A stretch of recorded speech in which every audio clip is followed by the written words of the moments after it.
Hello friends, কেমন আছো তোমরা সবাই? আশা করি ভালো আছো আর আমিও খুব ভালো আছি। আমি চলে আসলাম নতুন আরেকটা ভিডিও শেয়ার করতে।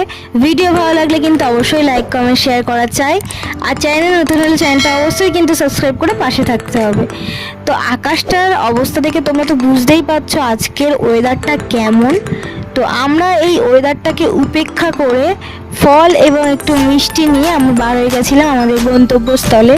আর আমরা দুজন বেরোবো এই ওয়েদারে, সেখানে বৃষ্টি হবে না কখনো হতে পারে? টিপ টিপ বৃষ্টি হচ্ছিল, ঠিক ছিল। হঠাৎই জোরে বৃষ্টি আসায় আমরা তিনজনে দাঁড়িয়ে পড়েছিলাম একটা দোকানে। আর আমাদের তিনজনেরই মুখের অবস্থা প্রচণ্ড খারাপ। আর বাইরে এই যে এরকম একটা জোরে বৃষ্টি হচ্ছিল। তো কিছুক্ষণ প্রায় আধ ঘন্টা পর থেমে গিয়েছিল বৃষ্টি। আর বৃষ্টি থামার সঙ্গে সঙ্গে আমরা বার হয়ে গেছিলাম খটখটে একটা রোদ মাথায় নিয়ে। আমরা হাজির হয়ে গেছিলাম আমাদের পিসির বাড়িতে। আর পিসির বাড়িতে এসেই সবার ফার্স্ট আমরা ড্রেসটা চেঞ্জ করে নিয়েছিলাম। তারপরে খাওয়া দাওয়া করে গল্প বাছা করছিলাম। আর ওই যে ওখানে আমার ছোট পিসি খাচ্ছিল।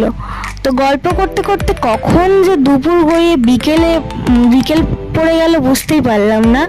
তো আমাদের যাওয়ার সময় হয়ে গেল, আমরা বাড়ির দিকে রওনা দিলাম। আর যাওয়ার পথে পেট্রোল পাম্পটা পড়েছিল। আমি তো হয়তো আগের ভিডিওতে বলেছিলাম আমাদের এখানে যেহেতু পেট্রোল পাম্প নেই, তাই আমরা চেষ্টা করি যে কোথাও গেলে সেখানে যদি পেট্রোল পাম্প থাকে অবশ্যই গাড়িতে তেলটা মেরে নেওয়ার, কারণ এটাই এখন সবথেকে ইম্পর্টেন্ট কাজ আমাদের। তো তারপরে যাওয়ার পথে এই যে ব্রিজের এখানে না খুব সুন্দর ফটো ভিডিও ওঠে। ওইখানে দেখো দুজনে মিলে ফটো তুলছে আর সব ব্যাগপত্র আমার কাছে দিয়ে দিয়েছে। মানে আমি ওদের যেন কি বলবো কুলি এসছি, মাল দেওয়ার কাজ করছি। তো যাই হোক, এই সুন্দর একটা ওয়েদারে মজা নিতে নিতে আমরা বাইরের দিকে যাই। তোমাদের ভিডিও ভালো লাগলে সাবস্ক্রাইব করে পাশে থেকে দেখা হবে নেক্সট ভিডিওতে। বা